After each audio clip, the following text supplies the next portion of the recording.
Hi, everybody. I'd really, really like to thank the Museum of Tolerance for making this conversation possible after this screening of Funny Boy with my dear friend, if I may say so, Salman, You and may say so. I can say so.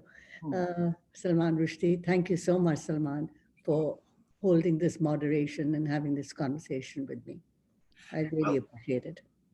well, look. First of all, it's such a beautiful film, Deepa. Funny boy, and I hope you're very proud of it because you should be. And watching it, I've now watched it a couple of times, and I thought, here you are again shooting in Sri Lanka, adapting a novel that is a combination of private life and public history. And it reminded me of our own collaboration Mhm. on Midnight's Children, which has similar things and which was also filmed very largely in Sri Lanka. I'm just wondering how this began. Was this a project that was brought to you, or was it a book that you loved and you went after it? What was the starting point? The book was written, Funny Boy is written by Shyam, and who is half Tamil and half Sinhalese. He's from Sri Lanka, Colombo. And it's part autobiographic, and he moved to Canada. And the book came out about, I think, 24 years ago or 23 years ago. And I read it in Toronto and fell in love with it. I fell in love with it because for different reasons. And the main one was I was still really affected by and continue to be affected by the partition of India into India and Pakistan and the sectarian war that happened there. And in that level, it really reverberated with me. Hmm. And I rang him up immediately and I said, are the rights available? And of course, everybody in the world wanted the rights. The book had become famous overnight because of the themes, the personal and the political. And there was no way I could get the rights. I think Gurinder Chadda, in fact, had them in England. And and then I forgot about it. And then 24 years later, I get a script uh, at my door. And it's the script for Funny Boy, and it's written by Shyam himself. And I was I'd met Shyam off and on, we'd done a play together, and I was really surprised. And I said, Shyam, what happened? He said, I thought I was very happy with the way things were going, and I really wanted to see it into a film, made into a film. So I thought I'd write the script myself, and I would love you to direct it. Hmm. And I said, okay, let me read it. I was really touched by somebody wanting to take this step in their lives. It takes a lot of courage, Salman. Yes. And except it was very long. It was about 150 pages long. So, and and we talked about it, and he said, "I'm very happy if we can collaborate." And I said, "I would be also happy." And it isn't unlike on some level. It was a very human interaction. It was the way it was with you, Salman. I mean, I mean, I was really terrified of asking you anything. I mean, you're Salman Rushdie, right? So, I mean, I'll never forget saying, Salman, can I do Midnight Children? And I thought I'd die, when you said yes, but Yes. It was a you, famous $1 movie contract. $1, yes, you sold it to me for $1. I mean, it was amazing, and so did Sham. Hmm. But it's that kind of a connection. It became a human connection, an emotional connection. It didn't become about the book, but the story that was within you of your family, what you'd been through and what I'd been through. And it's the same way with Funny Boy. Hmm. For many, Funny Boy was the garden of the Finzi Contini for me. Hmm.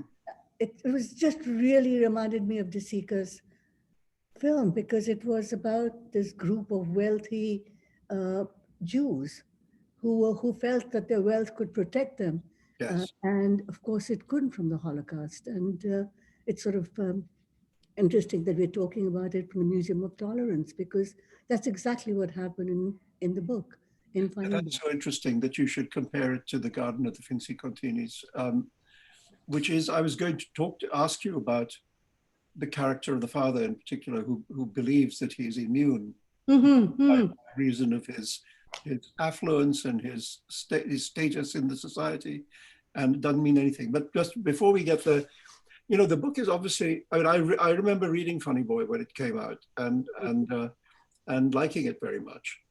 Uh, it's obviously very, very personal to him, to Shyam Salvador. And, I have no idea to what extent it's autobiographical, but it feels like It is. a book very close to him. Yeah. I wondered how you made it a story that was close to you. How you made it into a story that you needed to tell. Was it the echoes of partition, or was it something else? I think it was an echo of the partition, yes, specifically, but in a more abstract way, I think it was a story even about myself. It was finally, I felt I was coming to terms with what it means to be a hyphen, an Indo-Canadian. Hmm. I mean, and the whole, what is representation? What is, when am I going to be accepted? Who do I belong to, India or Canada? It was, and this class that he was talking about was very familiar to me. It's sort of like a middle sort of quasi upper class, and the film is not about and the book is not about Tamils, it's about Sri Lanka. So I felt this was about India in a way also. How do you deal with uh, prejudice? How do I deal with prejudice? Whether it's about being an immigrant or brown person in a white country, uh, or being a woman, or being myself. And all that sort of came together in this Yeah. when I read this. Yeah. And the script was written. I mean, he had obviously had done a draft, you say, but this very long one. And uh, the process of selecting where the emphases of the film should lie. How much emphasis should be placed on the personal story and how much on the historical story. Was that just instinctive, or did you? Because it seems to me that although there's plenty of the history and politics in the film, it focuses very much on the human story of this funny boy growing up and facing the problems he faces and finding love and losing it and so on. So that decision to the balance of the film, how was that arrived at, do you think? I think that for me, it was really important because the book was uh, based largely on what happened to the family and to the older RJ. But Yes. I thought it was extremely important to bring out the young RJ because we don't become who we are in without being in an environment, without growing up in a certain kind of environment. And it was a very specific environment. It was very different from India in many ways, and yet very similar.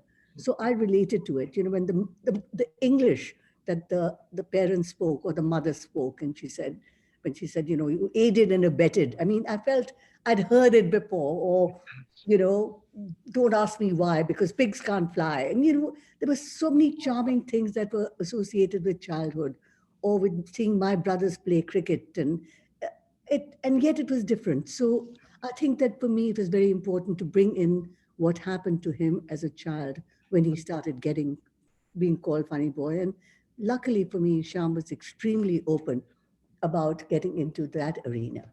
Well, I was going to ask you about the childhood section because I remember again when we made Midnight Children that we were very lucky to find this wonderful child actor Mm, to play the young Salim. I know. And I wondered how you found this another one. I mean, how did you go about casting, and where did you find him? Because he's really very sweet and beautiful. His mother's going to listen to this conversation in, I think, sometime. And today, I hope she's listening to it right now. And she's going to be so thrilled because she's a huge fan of yours. Oh, So, good. I mean, I think that was a huge thing because I'd worked with you, Salman. But so I looked for child actors in Canada because there's a large Tamil community here. I looked for child actors in Sri Lanka, and I looked for child actors in Bombay. And I found some in Sri Lanka, none here that I felt were right to play RJ. Uh, I'm talking about their ability as actors. I'm not talking about their ethnicity. Mm. Uh, and uh, and then went to Bombay and found this young little boy Mm. called Arush, and he just came and he sat there very quietly, but he was very alive. Uh, I just loved him. I don't audition kids because there's no point. You know, you ask them what they like playing, they like playing cricket, and but there was something about him which was uh, very soulful. I think yeah, soulful. And I said, this is little RG. I just knew that he had to play RG, and he was perfect. And he had a mom. He still has a mom who is not at all a star mother. Mm. She really, Arush's father had passed away recently, and all she wanted was for her kids to have a different experience. Yes. So it Had he, wasn't about let had me he, make them a star. had he acted before? He'd done few Bombay things Mm. in animation, and he'd done a feature film before, but this was a totally different kind of an experience that would take him outside Bombay into Sri Lanka. And she read the script, and you're worried because of Southeast Asian families that there is this inherent fear about their kids being exposed to or being associated with anything that's LGBTQ or Yeah. queer. And don't forget, in Sri Lanka, it's still a criminal offense to Yes. be gay. So, but she had no problems with that at all. She just felt that all she wanted was for her children and her and Arush's younger sister in real life. Uh, Actually, I cast her as Sonali Uh-huh. because I thought she was there for came with her brother, and I thought she was so lovely. So for Rashmi, it became a big thing that her children were together and had an opportunity to move on with their lives. And you're famously a director of actors, I mean, it's one of the things that people rightly celebrate your work for, but directing children is something else again, you know. Mhm, mhm. And could you just say something about how you approach that? I mean, is there any degree of allowing them to say the words that come into their minds, or do they have to read the script, or what do you do to prepare them for the part and help them through it? Uh, well, I think that what's really helped me in the past and did in this time and has always is to talk to them as if they were adults. I mean, so I there's no sort of like, I don't know, there's no childlike talk or anything like this. I mean, what I want from them is to be a certain way. I think it's been very helpful for me to not expect them to say, what's my motivation? I mean, there's no there's no concept of that. But they do react, what I found out, by hanging around. I was very lucky to hang around Satyajit Ray while he was shooting Kharbari. And I Mm. had an opportunity to talk to him about how he worked with young actors. And he said, I just spend time with them and find out what they like and what they don't. So if I want them to look happy and I find out that playing cricket makes them happy, I'll say, you're going for a cricket match and your best cricketer is going to come and sit and wants to chat with you, or something really simple like that. Yeah, Or yeah, you're really sad because you can't go to see the movie that you want to. So it was on very basic terms. And yes. that has worked extremely well for me. Right. You know, But it means getting to know the kids, yeah. right? I just parenthetically, it's so strange that you talk about going to visit Satyajit Ray on Gore Baire, because so did I. No, you didn't. I Really? I was there in that Zamindar house in the middle of nowhere in Bengal for a few days, watching him direct. Oh my And God. I was in the studio with him. So it was very interesting. And remember, he was on a wheelchair then. And yeah, that's the other thing that I couldn't get over, that he had the camera on his shoulder and he was in a wheelchair because he was not well. no, But that's the way those were his tracking shots. yeah. And that inspired Funny Boys so much because we never used tracks on I Funny was, Boys. I was going to ask you that at the very beginning of the film, Hmm. when the children run along the railway track and the train goes by, Yeah. is that a deliberate reference to Pathar Panchali? Well, only Where, you would get that. I mean, where, no, where Apu and his sister go to watch the train go by? I know, I know, I know. I guess, I mean, I can't help, when you Satyajit, he raised such a hero, but I'm sure it's written in the book. I have to say that. Uh-huh. So but I mean, I did rip it off cinematically. I mean, and I feel very proud of saying that. And I I mean, think you rip off. absolutely, if you're going to steal, steal from the best, I know why not. steal the good stuff. Yeah, Um, yeah. I wanted to just ask something. You mentioned the kind of prejudice that still exists in South Asia towards the gay subject, Hmm. in general, which many Indian gay writers have had to wrestle with, and I wondered, I see that from the early screenings of the film in Sri Lanka, the response was very positive towards Hmm. it. Hmm. I wondered if that was a problem at all in the making of the film, just the bigotry that exists. Uh, in a strange way, what happened, it took 1 year to get permission to make the film. Hmm. And because, like in India, you have to go to the ministry of, whether it's information or the equivalent of Ministry of Broadcasting and Information. They look through the whole script. If they find anything in it that's detrimental to the image of the country, they don't give you permission. Hmm. We spent maybe more than a year going from to that office 3 times. Hmm. And it was a bit of a shock to us because the book is supposed to be a beloved book of Sri Lanka and is taught in the universities in Sinhalese as well as in Tamil. So we thought we'd have no problem. And Sham is a beloved figure in Sri Lanka. But they really just completely freaked out about the gay aspect of the novel. Not so much the civil war or the genocide, which was interesting, but the LGBTQ angle of it, because and so it was very difficult in that sense to get the permission and then to start filming and to start casting was extremely problematic because Brandon, we got really lucky Hmm. because he was one of the few young men who had come out. Uh-huh. And and to have that kind of courage. And the only thing that Sham said, he said, the representation that matters to me the most is that we have an LGBTQ young man, if he can, who can play the part of older RG. Yes. And because for him, it's a Sri Lankan novel, it's not just a Tamil novel. So Yeah.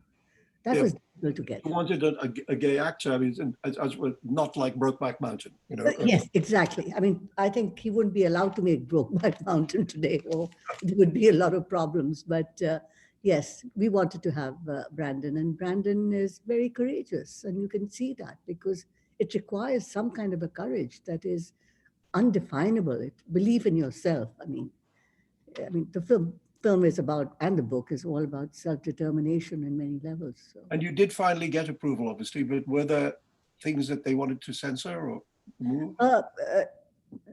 No, they didn't want to censor. We had an opportunity where there was sort of a chaos within the government, and the elections were called, and the head of the National Film Commission was a woman who came in for 1 month. She read the script. And she says, "I don't know what the fuss is about. Go and make the film." Okay. And in 2 months' time, she was out of that position. So we had that. We didn't know, so we just took that and ran with it. It was very. It. I mean, I keep on saying there's nothing funny about Funny Boy because it was a very difficult film to make. Yeah, but I'm glad you had that. That sounds like just good luck. It really was, yeah. Since you mentioned that it was a woman official who gave you the permission, I wanted to talk about, I mean, obviously the film centers on the boy and on his relationships, but it seems to me there are two women who in different ways drive the film. Mm-hmm, mm-hmm. On the one hand, there's the character of Radha, the kind of more liberated Mm-hmm. woman who agrees to have an arranged marriage Yeah. and then ends up in Canada, free of the arranged marriage. Mm-hmm. And then there's wonderful Seema Biswas, who I remember from Midnight's Children, playing this battle axe, Yeah.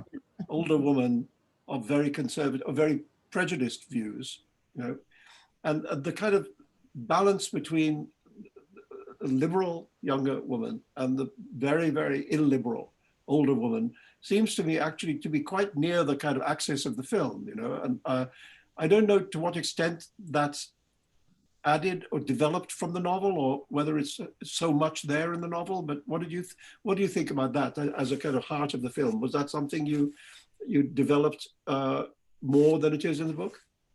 I think it is in the book. So, but one of the reasons that I'll just go back to it briefly, Salman. The reason when Sham came to me with a script and said he would like me to direct it, the reason I accepted to do it was not because I had a memory 22 years ago that I loved it. It was because I felt that what was the essence of the book, whether it was about the two women you talked about, or what was happening politically reflected on what was happening today. Mm-hmm. It had great resonance for me. You know, the about the other, about women who are housewives suddenly slowly becoming aware, like the mother is. And Yes. Mimi did an amazing job as the mom, I think, that Yes. of becoming aware of what it means to be politically involved or what is happening. I mean, she's sort of herself surprised that she is as radically political as she is as she's supposed to be a mother who wears beautiful saris and hangs around wearing jewelry, you know. So the three women were I extremely understand. important. Yeah, Yes. Yes. extremely important for me because they in it in reflect what's happening in the world today for me. All right. Well, since you've moved to that public subject, let's talk about that, because clearly this was a bitter and violent civil war, which Hmm, hmm, went on for a long time and is very little known about, I would say, on this side of the Atlantic. You know? hmm, So first of all, the question of how do you dramatize that? How much information do you have to give a Western audience? You know, hmm, which hmm, a Sri Lankan audience obviously wouldn't need. You know, and then the fact is that the story is rooted inside a Tamil family. hmm, hmm. Um, and how do you talk about the larger subject about the Tamil versus Sinhalese, you know, and the film seems to have its sympathies with the Tamil side of it. Hmm. Um, is that fair to say that that's the case? And what would be the consequences of that in terms of how it's seen by audiences in over there and over here? I think there's no question about it that my sympathies, and I think the sympathies of, if it is, I mean, it is historical, uh, are definitely with what happened with the Tamils. I'm not saying that one side is not to blame or there wasn't, you know, I'm not saying that, what happened with the LTTE, for example, was in any way good. But I'm just saying that what happened to the average person who was Tamil and discriminated against and had a horrific time, there is no doubt for me to this day that they had, you know, the genocide was committed them. Yes. Yeah, And so then since we're talking about genocide, did you felt the echo there of events in India as well? exactly. You're absolutely right. Mm. And you know, and what we do, and but how important it is that there are people who are supposedly the enemy or the other who actually have the humanity. We've been through this, Salman, Mhm. whether it's with the Hindu or the Muslims during the partition, or what happened with the Sikh riots Yes. in 1984, where people were hiding Sikhs, or my parents were, our neighbors. And you know, we know about what happened in Delhi. It so why make this film? I mean, I guess maybe because I'm hopeful that maybe humanity will survive. If these little moments are there, then perhaps we can build bridges, because the world we live in right now, it seems rather dismal. Well, I thought actually the scene in the film where the neighbors hide the Tamil family Mhm. reminded me immediately of what was happening in Delhi during the massacre of the Sikhs Exactly. after the assassination of Indira Gandhi. Yeah. Where there were many, many cases of Hindu neighbors taking Sikhs in and hiding them Yes, and absolutely. protecting them. protecting them. And yes, I mean, there was that as well as the slaughter. The slaughter happened. I mean, the point is you can't ignore the fact that the soldiers were out and massacring the Sikhs, and you can't.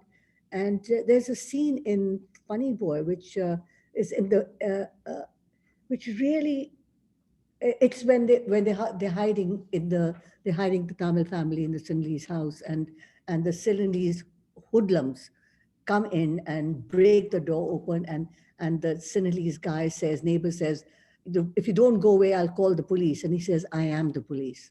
Mhm. You know, and it's moments like this that you really realize that how fragile our lives are, Yes. and how fragile their lives were. And I think for me, the the actor who played Appa, Mhm.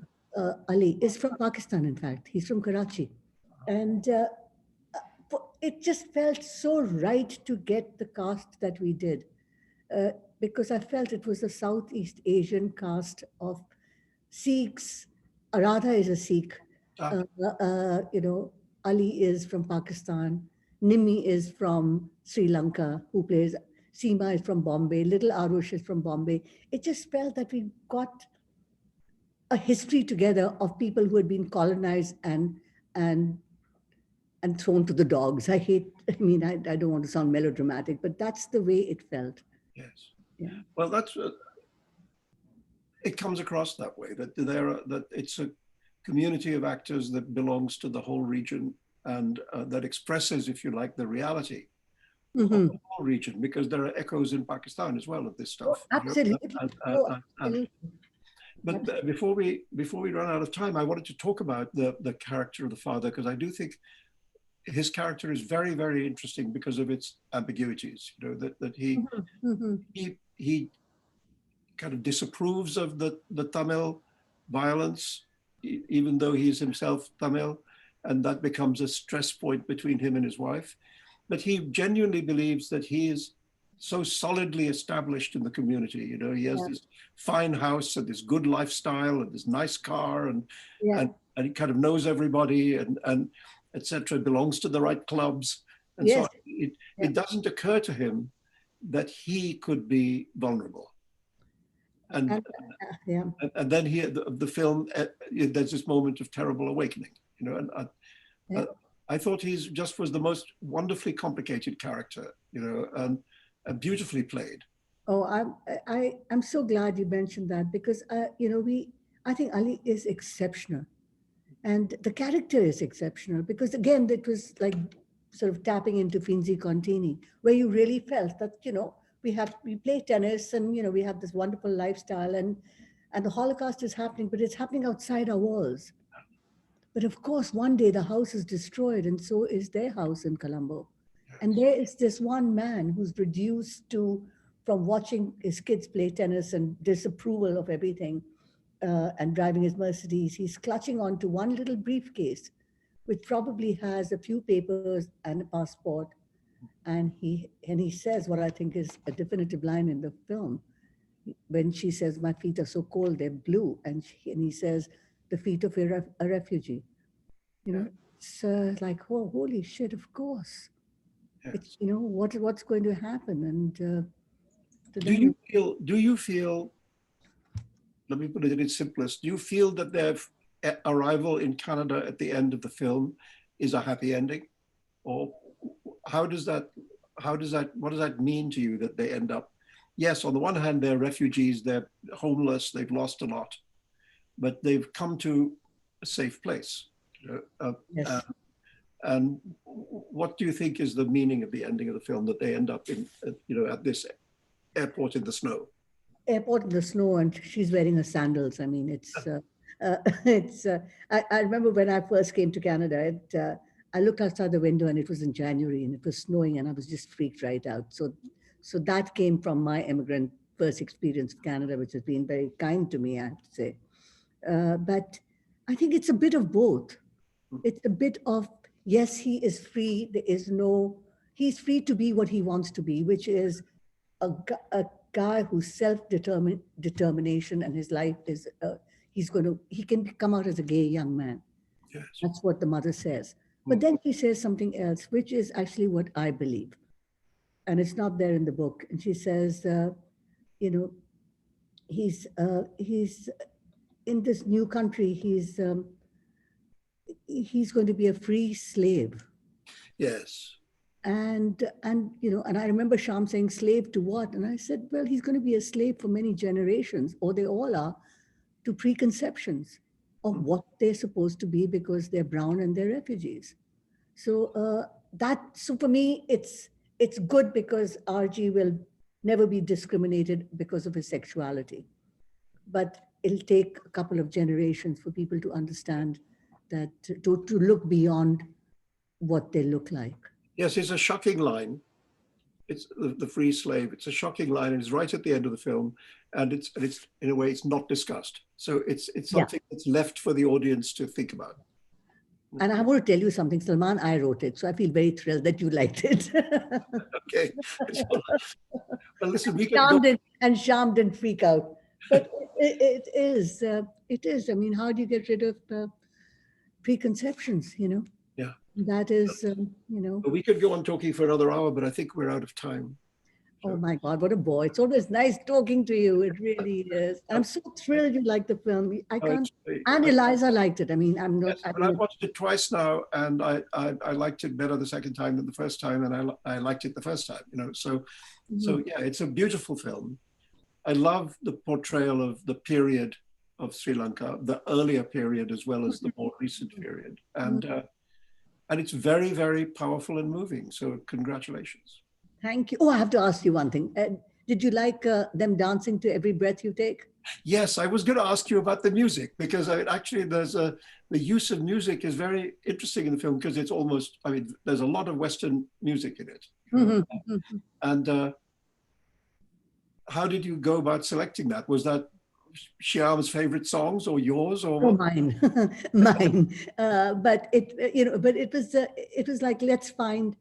First of all, I mean, getting Howard Shore, it was magic. I mean, he fell in love with the script and he said he would do it. So, and this is what's interesting is that I said, you know, what do you hear when you look at the footage? What kind of music, or do you have any reference? And he said, for me, it has to have the simplicity of bicycle thieves.